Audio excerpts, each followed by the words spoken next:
मैहर की बाबूलाल चौरसिया धर्मशाला की कथित 500 करोड़ रुपए की संपत्ति से जुड़े लीज रिन्यूअल मामले में नया मोड़ सामने आया है। मामले में वार्ड क्रमांक 3 के पार्षद रामू कोल ने गंभीर आरोप लगाते हुए दावा किया है कि लीज नवीनीकरण प्रक्रिया में उनके नाम का उपयोग कर फर्जी दस्तावेज तैयार किए गए और उन्हें इसकी कोई जानकारी नहीं थी। रामू कोल का कहना है कि वे पढ़े लिखे नहीं हैं और नगर पालिका में उनके नाम से जो सजरा यानी कि नक्शा दस्तावेज प्रस्तुत किया गया है उससे उनका कोई लेना देना नहीं है। उन्होंने आरोप लगाया है कि राजा चौरसिया ने उन्हें बिना जानकारी दिए दस्तावेजों पर हस्ताक्षर और सील मोहर लगवा ली। पार्षद ने यह भी कहा है कि संबंधित धर्मशाला वार्ड क्रमांक 6 में स्थित है, जबकि वे वार्ड क्रमांक 3 के नव निर्वाचित पार्षद हैं। ऐसे में इस मामले में भूमिका होना भी बड़ा सवाल खड़ा करता है। वायरल वीडियो में रामू कोल कथित तौर पर अपने साथ धोखाधड़ी होने की बात कहते हुए दिखाई दे रहे हैं। वहीं लाला राम प्रकाश चौरसिया ने भी मामले में कुछ जनप्रतिनिधियों और अधिकारियों की भूमिका पर सवाल उठाए हैं।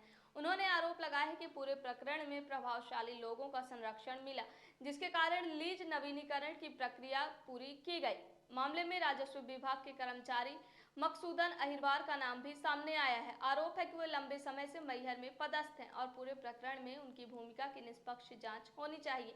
वीडियो में संबंधित पक्ष जिला प्रशासन, वरिष्ठ अधिकारियों और प्रदेश के मुख्यमंत्री से मामले की जांच कर दोषियों के खिलाफ कड़ी कार्यवाही की मांग करते नजर आ रहे हैं। हालांकि इन सभी आरोपों की स्वतंत्र पुष्टि अभी नहीं हुई है, लेकिन कथित तौर पर 500 करोड़ रुपए मूल्य की संपत्ति से जुड़े इस मामले ने मैहर में राजनीतिक और प्रशासनिक हलकों में हलचल पैदा कर दी है।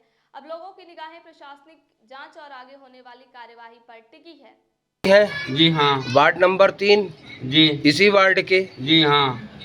हमने भ्रष्टाचार का मामला उजागर किया है बाबूलाल चौरसिया धर्मशाला से जुड़ा हुआ। जी सर। तो वहाँ के स्थानीय पार्षद का सजरा भी लगा हुआ है और एक सजरा आपके नाम का लगा है। तो आपने कैसे दस्तखत कर दिया? आप तो वार्ड नंबर 3 के हो। मैं 3 का पार्षद। अब वार्ड नंबर 6 में है वो धर्मशाला, जी घंटाघर के सामने बाबूलाल चौरसिया धर्मशाला। जी। तो आपने सजरा में दस्तखत कैसे कर दिया? अरे कई कागज लेके आए राजा भैया, कि रामू इसमें दस्तखत कर दो। हाँ। तो मैं कर दिया, पार्षद रहा, वो भी उनकी मम्मी भी पार्षद रही, तो मैं वो धोखे से मैं कर दिया। मतलब आपके साथ चीटिंग हुई, आपको धोखा देकर आपसे दस्तखत करवा लिया गया? जी हाँ। जी हाँ। आपके नाम की सील भी लगी हुई है सजरा में? जी हाँ। खानदानी सजरा जो उनका है। जी। उनके पूरे लड़कों का नाम बताइए आप। मैं नहीं जानता, और उनके एक जन का जानता हूँ, मुन्नी और ऋषि। मुनि और ऋषि। बड़े वाले लड़के का नाम क्या है? राजा। तो ये बताइए,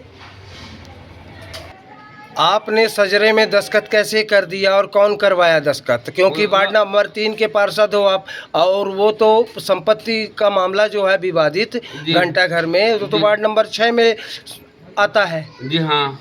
तो ये बताइए, आपका सजरा लगा हुआ है, आपके दस्तखत हैं, तो ये तो गलत कहलाएगा। गलत है। तो कौन करवाया ये चीज? राजा। पूरा नाम? राजा चौरसिया। नाम पूरा नहीं। क्या नाम है उनका? राजा चौरसिया। कि लाला रामलाल चौरसिया की कितनी पत्नियां थी, कितने उनके बच्चे हैं, कितने उस परिवार के सदस्य हैं, सबको पता है। मकसूदन बाबू जो एसडीएम कार्यालय के नजूल शाखा का बाबू है, हाँ, उसको सारी जानकारी है। चूँकि मेरा भी परिचय है, मेरे भाई ओम प्रकाश चौरसिया जी का भी परिचय है, हाँ। और तमाम घर के सारे लोगों का परिचय है। तो चूँकि कई बार हमारे भी कई काम जैसे काम पड़ते रहते, जैसे मान लीजिए अभी नोटिस आया हमारे ज़मीन का, जो नहर निकल रही है उसमें मुआवजा की नोटिस आई। मतलब इन्होंने सारी जानकारी जानते हुए भी अनजान बनकर फर्जी दस्तावेज हाँ। को सर्टिफाइड किया, घोंस खाकर इनका लीज रिन्यूअल करने के बिल्कुल लिए। सत्य है, ये क्लियर सत्य है। क्लियर सत्य है, क्योंकि ये 15-16 साल से जमे हुए हैं। पूर्व में भी 2 लीज इन्होंने की है पूर्व में फर्जी तरीके से। एक स्टेशन रोड की जमीन जो है सतकाल लाज के बगल में, हाँ, जिसका केस मैहर कलेक्टर के यहाँ चल रहा है, हाँ, जिसका केस मैहर कलेक्टर के यहाँ चल रहा है जी, उसमें भी इसने फर्जी वाला किया। हाँ। जानते हुए कि स्वर्गीय रामलाल चौरसिया की कितनी पत्नी थी, कितनी संतानें हैं, कितने को वारिसदार हैं, सब जानते हुए भी स्टेशन रोड के सतकाल लाज के बगल में विश्वनाथ चौरसिया और संतोष चौरसिया जो कि वार्ड नंबर 6 की पार्षद है और भारतीय जनता पार्टी की सदस्य हैं और नगर पालिका में स्थापना और सामान्य प्रशासन समिति की सभापति है। सभापति है। ये सारी चीज़ें चूँकि संतोष चौरसिया छतरपुर के महाराजपुर की रहने वाली है और मकसूदन अहिरवार उसी के बगल में कोई गांव पड़ता है, नौगांव तहसील का रहने वाला है।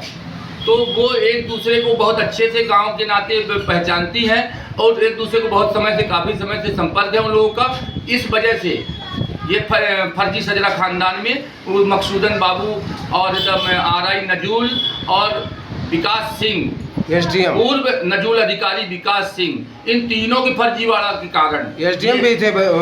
हाँ, नजूल अधिकारी, अच्छा। नजूल अधिकारी के पास नजूल अधिकारी कई रूप में होता है। हाँ। एक एसडीएम प्रशासनिक अधिकारी भी कहलाता है, नजूल अधिकारी भी कहलाता है, राज्य और अन्य विभागों का भी अधिकारी कहलाता है। मैं उनकी बात कर रहा हूँ जो पूर्व में एसडीएम थे, उन्हीं के हाथ में कार्यभार। हाँ, पूर्व में एसडीएम विकास सिंह थे। उन्होंने मैया की कई जमीनों में ऐसे फर्जीवाड़ा किया है।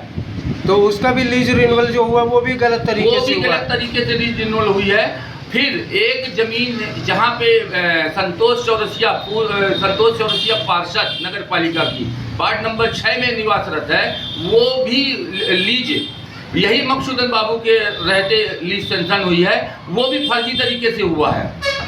वो उसमें भी वो चौरसिया समाज की संपत्ति है, वो पान दरीबा की संपत्ति है, उसमें फर्जी तरीके से इन लोगों ने लीज करा लिया अलग करा करके।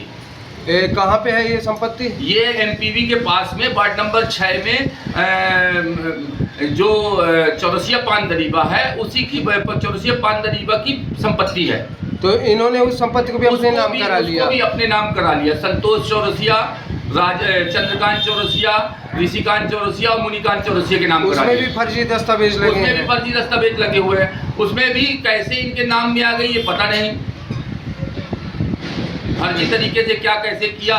और यही एसडीएम का बाबू जो मकसूदन अहिरवार है, नजूल अधिकारी का बाबू, इसी का सब गोलमाल है। यही करोड़ों अरबों रुपए कमा के बैठा है मैयर में। और लीज का वो नजूल का आरआई भी वही है। नजूल का आरआई उस समय मुझे ध्यान में नहीं है, क्योंकि ये 19-20 के आसपास, 18-19 के आसपास था। इन लोगों ने क्योंकि अरबों की संपत्ति है हमारी, इसी कारण से मेरे ऊपर कई प्रकरण फर्जी मुकदमे ऐसे दर्ज करवा के जिसमें मैं कुछ केस ही न लड़ पाऊँ और मैं उसी में फंसे अपने में घूमता रहूँ।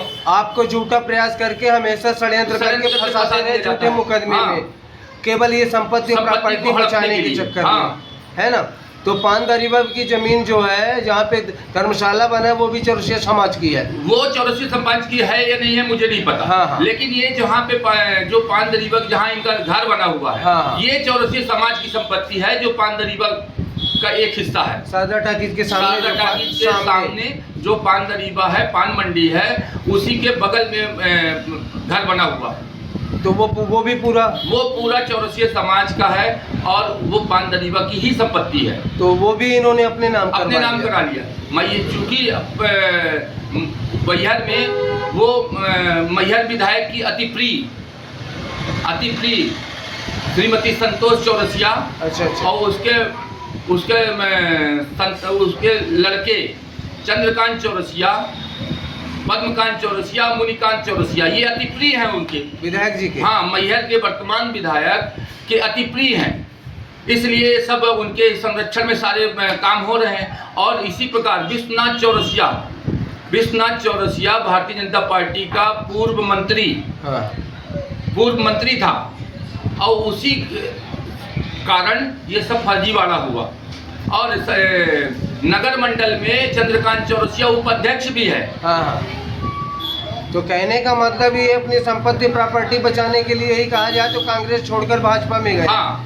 और विधायक जी के करीबी बनकर, विधायक जी के करीबी ये बहुत पहले से है। हाँ। है ना। विधायक जी का पता नहीं कौन सा ऐसा मोह ममत्व है। एक बार मैंने भी बात की थी कि आप भैया ये गलत कर रहे हैं, तो बोलते हैं मैं तो उनके पक्ष में रहूंगा, चाहे तुम कुछ भी कर लो, चाहे तुमको नस्ते नाबूद करना पड़े, लेकिन मैं उनके पक्ष में रहूंगा।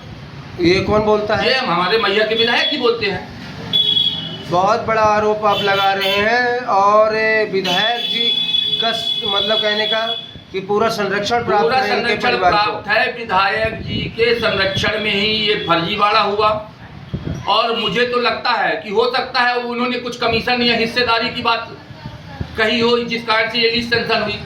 कम से कम इस संपत्ति की कीमत अगर आज की डेट में आंका जाए तो एक दुकान घंटा घर में 2 से 3 करोड़ की है। बिल्कुल, इस बिल्कुल। प्रकार से वो कम से कम 500 करोड़ की संपत्ति है, उससे ज्यादा ही कहा उससे जाए। ज्यादा की कीमत की संपत्ति है। श्रवण कुमारी senior secondary school Chirhula Rewa, जहां इस समय चालू है फ्री एडमिशन। जल्दी आएं और अपने बच्चों के बेहतर भविष्य के लिए एडमिशन करवाएं। नर्सरी से 12वीं तक